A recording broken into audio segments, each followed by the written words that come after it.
Hey everybody, it's me, Miss Denny, your favorite children's librarian. Thanks for joining me for another edition of the Weekly Read.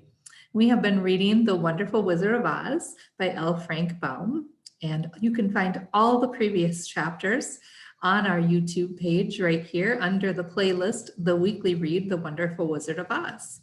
Today we're picking back up at right where we left off at Chapter 9, The Queen of the Field Mice. Here we go. "We cannot be far from the road of yellow brick now," remarked the Scarecrow as he stood beside the girl, "for we have come nearly as far as the river carried us away." The Tin Woodman was about to reply when he heard a low growl, and turning his head, which worked beautifully on hinges, he saw a strange beast bounding over the grass towards them. It was indeed a great yellow wildcat, and the woodman thought it must be chasing something, for its ears were lying close to its head and its mouth was wide open, showing 2 rows of ugly teeth, while its red eyes glowed like little balls of fire. As it came nearer, the Tin Woodman saw that running before the beast was a little gray field mouse, and although he had no heart, he knew it was wrong for the wildcat to try to kill such a pretty, harmless creature. So the woodman raised his axe, and as the wildcat ran by, he gave it a quick blow that cut the beast's head clean from its body, and it rolled over at its feet in 2 pieces. The field mouse, now that it was freed from its enemy, stopped short, and coming slowly up to the woodman, it said in its squeaky little voice, "Oh, thank you ever so much for saving my life." "Do not speak of it, I beg of you," replied the woodman. "I have no heart, you know, so I am careful to help all those who may need a friend, even if it happens to be only a mouse." "Only a mouse?" cried the little animal indignantly. "Why, I am a queen, the queen of all the field mice." "Oh, indeed," said the woodman, making a bow. "Therefore you have done a great deed, and as well as a brave one in saving my life," added the queen. At that moment, several mice were seen running up as fast as their little legs could carry them. And when they saw their queen, they exclaimed, "Oh, your majesty, we thought you would be killed. How did you manage to escape the great wildcat?" And they all bowed so low that to the little queen that they almost stood upon their heads. "This funny tin man," answered the queen of the field mice, "killed the wildcat and saved my life. So hereafter you must all serve him and obey his slightest wish." "We will!" cried all the little mice in a shrill chorus. And then they scampered in all directions, for Toto had awakened from his sleep, and seeing all these mice around him, he gave one bark of delight and jumped right into the middle of the group. Toto had always loved to chase mice when he lived in Kansas, and he saw no harm in it. But the Tin Woodman caught the dog in his arms and held him tight, while he called to the mice, come back, Toto shall not hurt you." At this, the queen of the mice stuck her head out from a clump of grass and asked in a timid voice, "Are you sure he will not bite us?" "I will not let him," said the woodman, "so do not be afraid." One by one, the mice came creeping back, and Toto did not bark again, although he tried to get out of the woodman's arms and would have bitten him if he had not known very well he was made of tin. Finally, one of the biggest mice spoke. "Is there anything we can do," it asked, "to repay you for saving the life of our queen?" "Nothing that I know of," answered the woodman, but the Scarecrow, who had been trying to think, could not because his head was stuffed with straw, said quickly, "Oh, yes, you can save our friend, the Cowardly Lion, who is asleep in the poppy field." "A lion?" cried the little queen. "Why, he would eat us all up." "Oh, no," declared the Scarecrow. "This lion is a coward." "Really?" asked the mouse. "He says so himself," answered the Scarecrow, "and he would never hurt anyone who is our friend. If you will help us save him, I promise that he shall treat you all with kindness." "Very well," said the queen. "We will trust you. But what shall we do? Are there many of these mice which call you queen and are willing to obey you?" "Oh, yes," she replied. "There are thousands." "Then send for them all to come here as soon as possible, and let each one bring a long piece of string." The queen turned to the mice that attended her and told them to go at once and get all her people. And as soon as they heard her orders, they ran away in every direction as fast as possible. Here you see our friends with all the field mice. And you can guess which one is the queen. She's right here. She has a little crown on her head. The caption says, "Permit me to introduce you to Her Majesty the Queen." "Now," said the Scarecrow to the Tin Woodman, "you must go to those trees by the riverside and make a truck that will carry the lion." So the woodman went at once to the trees and began to work, and he soon made a truck out of limbs of trees, from which he chopped away all the leaves and branches. He fastened it together with wooden pegs and made the four wheels out of the short pieces of a big tree trunk. So fast and so well did he work that by the time the mice began to arrive, the truck was all ready for them. They came from all directions, and there were thousands of them, big mice and little mice and middle-sized mice, and each one brought a piece of string in his mouth. It was about this time that Dorothy woke from her long sleep and opened her eyes. She was greatly astonished to find herself lying upon the grass with thousands of mice standing around and looking at her timidly. But the Scarecrow told her about everything, and turning to the dignified little mouse, he said, "Permit me to introduce you to Her Majesty the Queen." Dorothy nodded gravely, and the queen made a curtsy, after which she became very friendly with the little girl. The Scarecrow and the woodman now began to fasten the mice to the truck, using the strings they had brought. One end of the string was tied around the neck of each mouse, and the other end to the truck. Of course, the truck was 1,000 times bigger than any of the mice who were to draw it. But when all the mice had been harnessed, they were able to pull it up quite easily. Even the Scarecrow and the Tin Woodman could sit on it, and were drawn swiftly by the queer little horses to the place where the lion lay asleep. After a great deal of hard work, for the lion was heavy, they managed to get him up on the truck. Then the queen hurriedly gave her people the order to start, for she feared if the mice stayed among the poppies too long, they also would fall asleep. At first, the little creatures, many though they were, could hardly stir the heavy loaded truck. But the woodman and the Scarecrow both pushed from behind, and they got along better. Soon they rolled the lion out of the poppy bed to the green fields, where they could breathe the sweet fresh air again instead of the poisonous scent of the flowers. Dorothy came to meet them and thanked the little mice warmly for saving her companion from death. She had grown so fond of the big lion, she was glad he had been rescued. Then the mice were unharnessed from the truck and scampered away through the grass to their homes. The Queen of the Mice was the last to leave. "If you ever need us again," she said, "come out into the field and call, and we shall hear you and come to your assistance. Goodbye." "Goodbye," they all answered, and away the queen ran, while Dorothy held Toto tightly lest he should run after her and frighten her. After this, they sat down beside the lion until he should awaken, and the Scarecrow brought Dorothy some fruit from the tree nearby, which she ate for dinner. That brings us to the next chapter, which is chapter 10, The Guardian of the Gate. They're getting closer to Oz. It was some time before the Cowardly Lion awakened, for he had lain among the poppies for a long while, breathing in their deadly fragrance. But when he did open his eyes and roll off the truck, he was very glad to find himself still alive. "I ran as fast as I could," he said, sitting down and yawning, "but the flowers were too strong for me. How did you get me out?" Then they told him about the field mice and how they had generously saved him from death. And the Cowardly Lion laughed and said, "I have always thought myself very big and terrible, yet such small things as flowers came near to killing me. And such small animals as mice have saved my life. How strange it all is. But comrades, what shall we do now?" "We must journey on until we find the road of yellow brick again," said Dorothy, "and then we can keep on to the Emerald City." So the lion, being fully refreshed and feeling quite himself again, they all started out upon the journey, greatly enjoying the walk through the soft, fresh grass.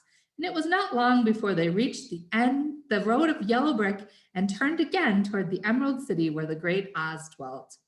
The road was smooth and well paved now, and the country about was beautiful, so that the travelers rejoiced in leaving the forest far behind, and with it the many dangers they had met in its gloomy shades.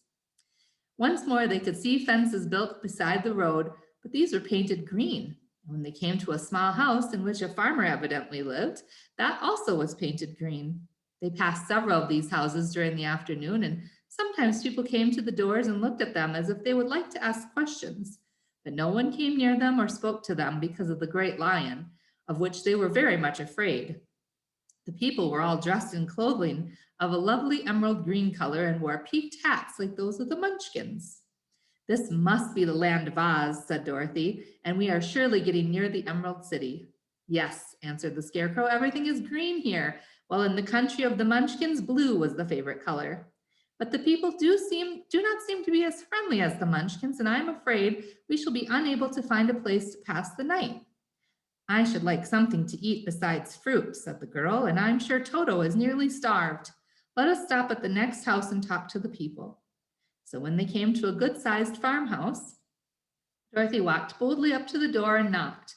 A woman opened it just far enough to look out and said, "What do you want, child? And why is that great lion with you?" "We wish to pass the night with you, if you will allow us," answered Dorothy. "And the lion is my friend and comrade and would not hurt you for the world." "Is he tame?" asked the woman, opening the door a little wider. "Oh, yes," said the girl, "and he is a great coward, too, so that he will be more afraid of you than you are of him."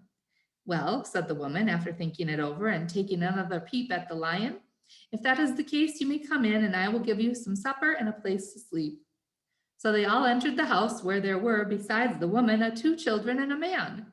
The man had hurt his leg and was lying on a couch in the corner.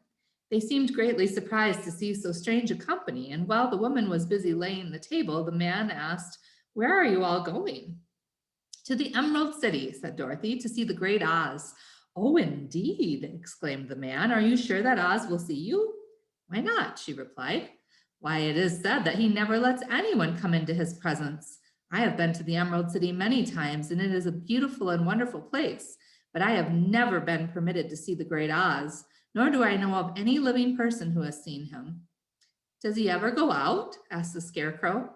"Never. He sits day after day in the great throne room of his palace, and even those who wait upon him do not see him face to face." "What is he like?" asked the girl.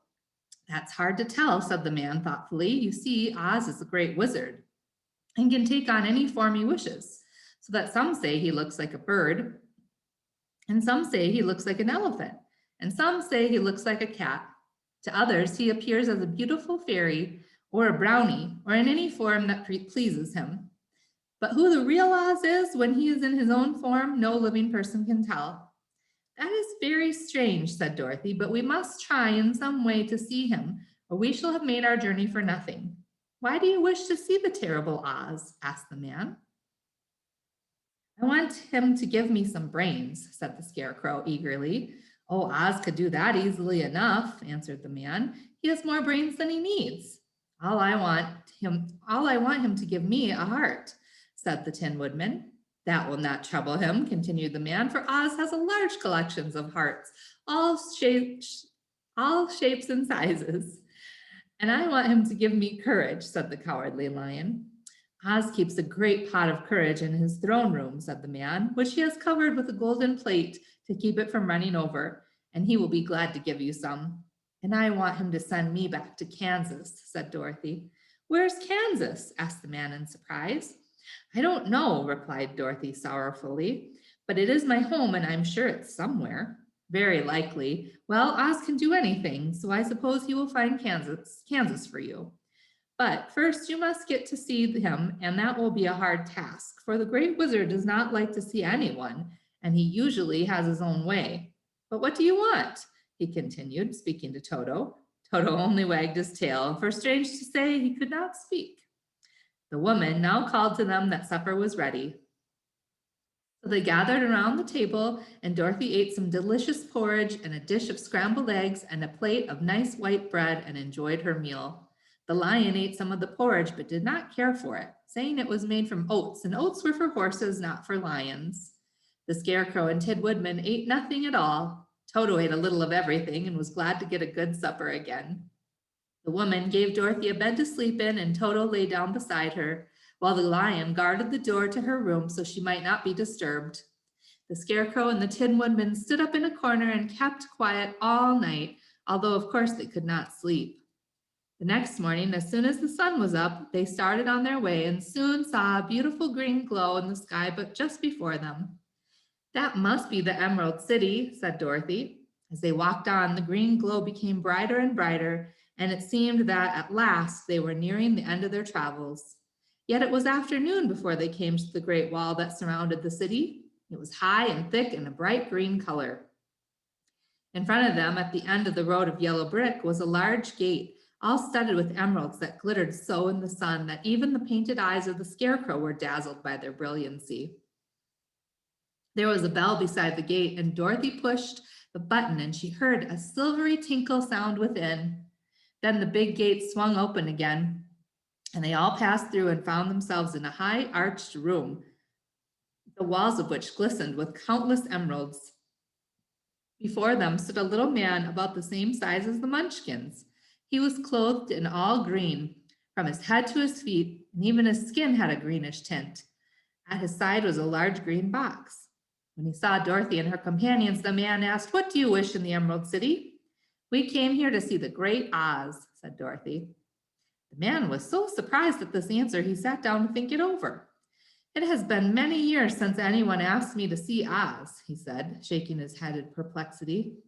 "He is powerful and terrible, and if you come on an idle or foolish errand to bother the wise reflections of the great wizard, he might be angry and destroy you all in an instant." "But it is not a foolish errand nor an idle one," replied the Scarecrow. "It is important, and we have been told that Oz is a good wizard." "So he is," said the Green Man, "and he rules the Emerald City wisely and well. But to those who are not honest or who approach him with curiosity, he is most terrible, and few have ever dared to ask to see his face. I am the guardian of the gates, and since you demand to see the Great Oz, I must take you to his palace. But first you must put on the spectacles." "Why?" asked Dorothy. "Because if you did not wear spectacles, the brightness and glory of the Emerald City would blind you. Even those who live in the city must wear spectacles night and day. They are all locked on, for Oz ordered it when the city was first built, and I have the only key that will unlock them." He opened the big box, and Dorothy saw that it was filled with spectacles of every size and shape. All of them had green glasses in them. The guardian of the gates found a pair that would just fit Dorothy and put them over her eyes. They were two golden bands fastened to them that passed around the back of her head, where they were locked together by a little key that was at the end of a chain the guardian of the gates wore around his neck. When they were on, Dorothy could not take them off had she wished, but of course she did not want to be blinded by the glare of the Emerald City, so she said nothing. Then the Green Man fitted spectacles for the Scarecrow and the Tin Woodman and the Lion, and even on little Toto, and all were locked fast with the key. Then the guardian of the gates put on his own glasses and told them he was ready to show them to the palace.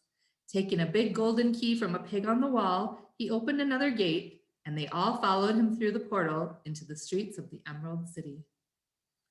And that is where we will end for today. Join me again next time, and we will pick up with Chapter 11, The Wonderful Emerald City of Oz. Thanks, friends. Take good care. Bye-bye.